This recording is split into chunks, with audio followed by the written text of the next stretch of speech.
The United Nations Security Council is one of the 6 principal organs of the United Nations and is charged with the maintenance of international peace and security.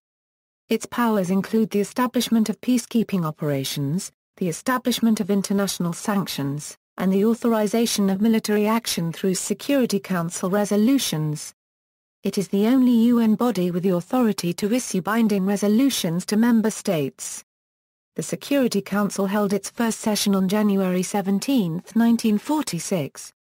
Like the UN as a whole, the Security Council was created following World War II to address the failings of another international organization, the League of Nations, in maintaining world peace. In its early decades, the body was largely paralyzed by the Cold War division between the US and USSR and their allies, though it authorized interventions in the Korean War and the Congo Crisis in peacekeeping missions in the Suez Crisis, Cyprus, and West New Guinea. With the collapse of the Soviet Union, UN peacekeeping efforts increased dramatically in scale, and the Security Council authorized major military and peacekeeping missions in Kuwait, Namibia, Cambodia, Bosnia, Rwanda, Somalia, Sudan, and the Democratic Republic of Congo. The Security Council consists of 15 members. The great powers that were the victors of World War II Russia, the United Kingdom, and the United States along with France and China, serve as the body's 5 permanent members. These permanent members can veto any substantive Security Council resolution, including those on the admission of new member states or candidates for Secretary General. The Security Council also has 10 non-permanent members, elected on a regional basis to serve 2-year terms. The body's presidency rotates monthly between its members. Security Council resolutions are typically enforced by UN peacekeepers, military forces voluntarily provided by member states and funded independently of the main UN budget. As of 2013, 116,837 peacekeeping soldiers and other personnel are deployed on 15 missions around the world. Evaluations of the Security Council's effectiveness are mixed, and calls for its reform predate the body's first meeting. However, little consensus exists on how its structures should be changed.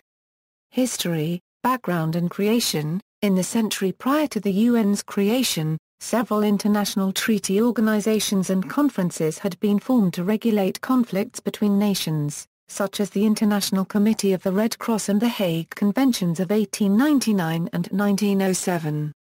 Following the catastrophic loss of life in World War I, the Paris Peace Conference established the League of Nations to maintain harmony between the nations. This organization successfully resolved some territorial disputes and created international structures for areas such as postal mail, aviation, and opium control, some of which would later be absorbed into the UN. However, the League lacked representation for colonial peoples and significant participation from several major powers, including the US, USSR, Germany, and Japan. It failed to act against the 1931 Japanese invasion of Manchuria, the Second Italo-Ethiopian War in 1935, the 1937 Japanese invasion of China, and German expansions under Adolf Hitler that culminated in World War II. The earliest concrete plan for a new world organization was begun under the aegis of the U.S. State Department in 1939. U.S. President Franklin D. Roosevelt first coined the term United Nations as a term to describe the Allied countries. The term was first officially used on January 1, 1942, when 26 governments signed the Atlantic Charter. In mid-1944, the Allied powers met for the Dumbarton Oaks Conference in Washington, D.C. to negotiate the UN structure, and the composition of the UN Security Council quickly became the dominant issue. France, the Republic of China, the Soviet Union, the UK, and US were selected as permanent members of the Security Council. The US attempted to add Brazil as a 6th member, but was opposed by the heads of the Russian and British delegations. The most contentious issue at Dumbarton and in successive talks proved to be the veto rights of permanent members. The Soviet delegation argued that each nation should have an absolute veto that could block matters from even being discussed, while the British argued that nations should not be able to veto resolutions on disputes to which they were a party. At the Yalta Conference of February 1945, the American, British, and Russian delegations agreed that each of the Big Five could veto any action by the Council, but not procedural resolutions, meaning that the permanent members could not prevent debate on a resolution. On April 25, 1945, the UN Conference on International Organization began in San Francisco, attended by 50 governments and a number of non-governmental organizations involved in drafting the United Nations Charter. At the conference, H.V. Everett of the Australian delegation pushed to further restrict the veto power of Security Council permanent members. Due to the fear that rejecting the strong veto would cause the conference's failure, his proposal was defeated 20 votes to 10.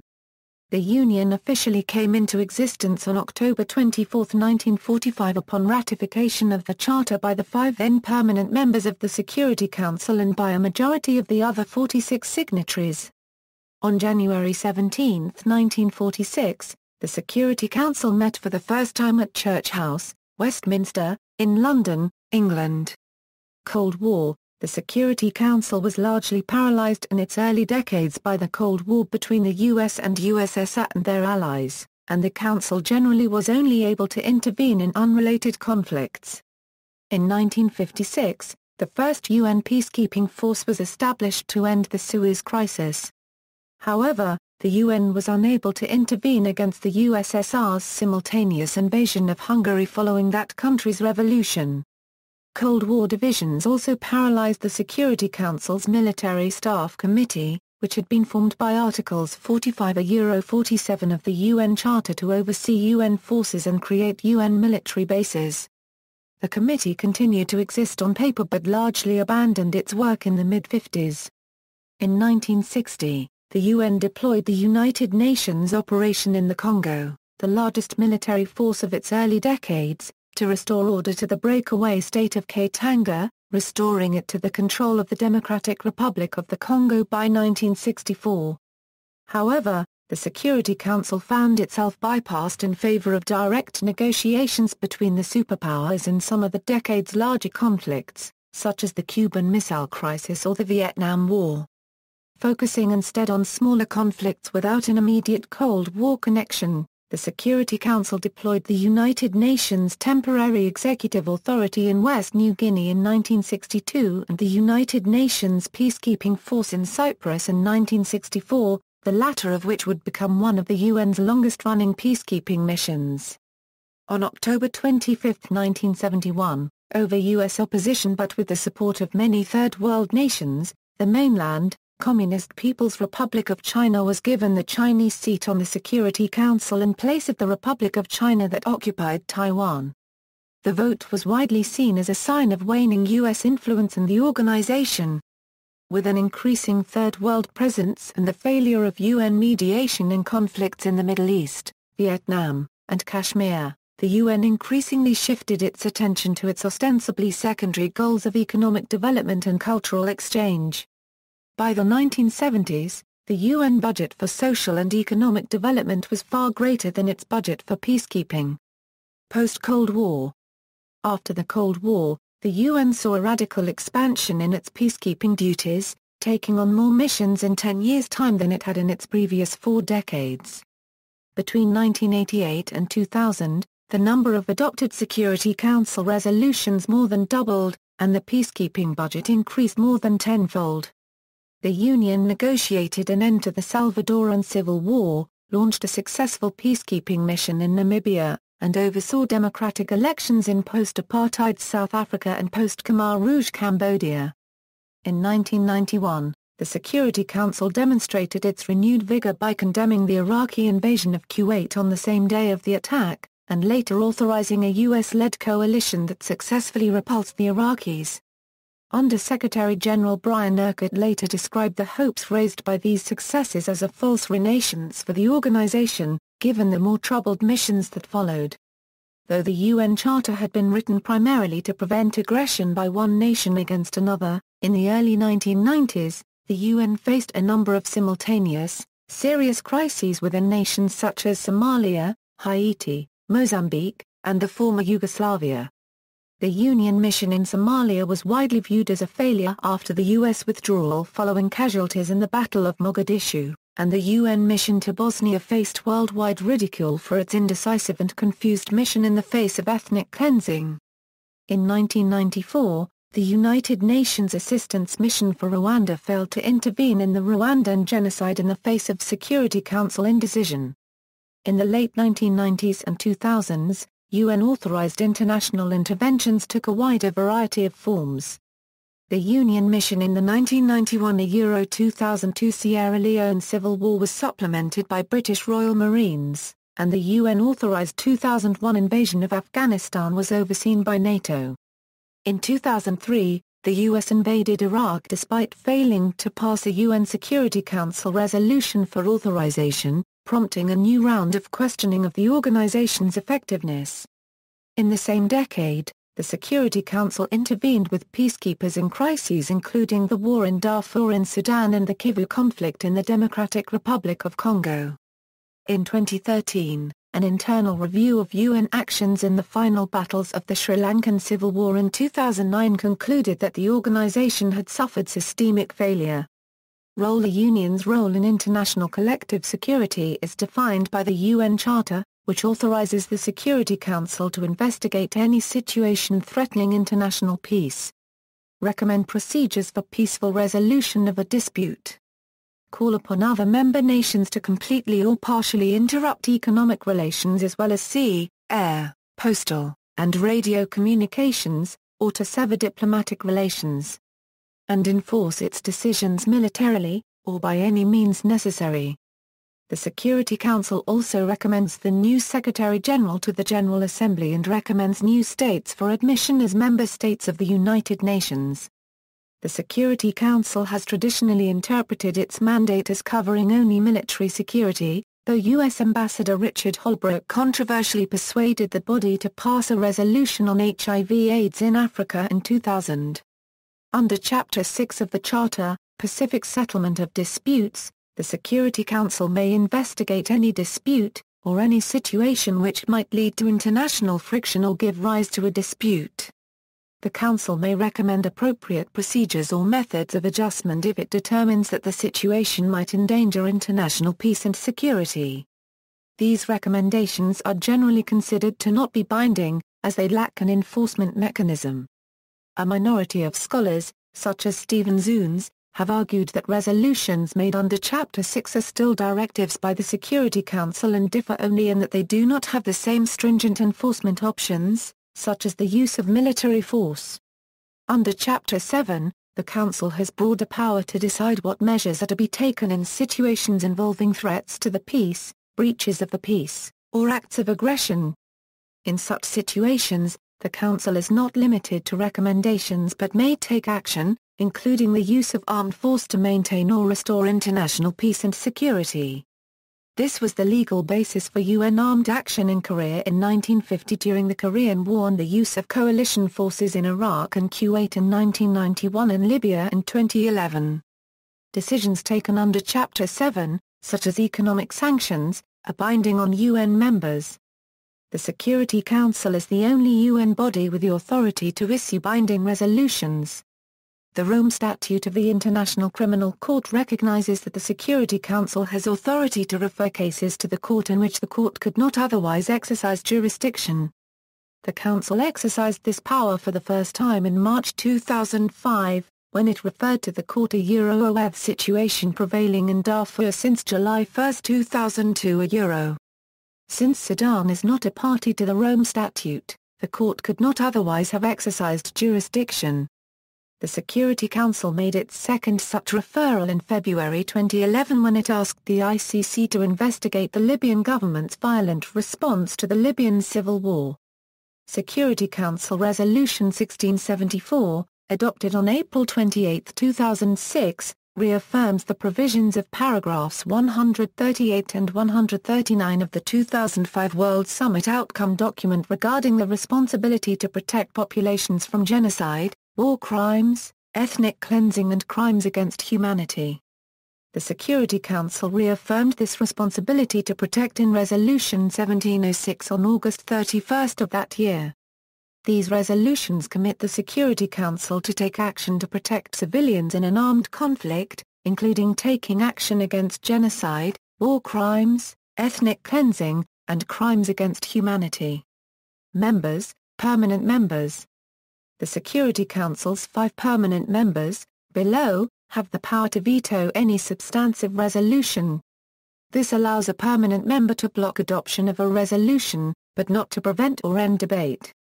At the UN's founding in 1946, the 5 permanent members of the Security Council were the Republic of China, the French Republic, the Soviet Union, the United Kingdom, and the United States. There have been 2 major seat changes since then. China's seat was originally held by Chiang Kai-shek's nationalist government, the Republic of China. However, the nationalists were forced to retreat to the island of Taiwan in 1949, during the Chinese Civil War. The Communist government assumed control of mainland China, henceforth known as the People's Republic of China. In 1971, Resolution 2758 recognized the People's Republic as the rightful representative of China in the UN and gave it the seat on the Security Council that had been held by the Republic of China, which was expelled from the UN altogether with no opportunity of membership as a separate nation. After the dissolution of the Soviet Union in 1991, Russia was recognized as the legal successor state of the Soviet Union and maintained the latter's position on the Security Council. Additionally, France reformed its government into the French Fifth Republic in 1958, under the leadership of Charles de Gaulle. France maintained its seat as there was no change in its international status or recognition, although many of its overseas possessions eventually became independent. The 5 permanent members of the Security Council were the victorious powers in World War II and have maintained the world's most powerful military forces ever since. Until 2012, they annually topped the list of countries with the highest military expenditures. In 2013, they spent over $1 trillion combined on defense, accounting for over 55% of global military expenditures. They are also among the world's largest arms exporters and are the only nations officially recognized as nuclear weapon states under the Nuclear Non-Proliferation Treaty, though there are other states known or believed to be in possession of nuclear weapons. Veto power. Under Article 27 of the UN Charter, Security Council decisions on all substantive matters require the affirmative votes of 9 members. A negative vote or veto by a permanent member prevents adoption of a proposal, even if it has received the required votes. Abstention is not regarded as a veto in most cases, though all 5 permanent members must actively concur to amend the UN Charter or to recommend the admission of a new UN member state. Procedural matters are not subject to a veto, so the veto cannot be used to avoid discussion of an issue. The same holds for certain decisions that directly regard permanent members.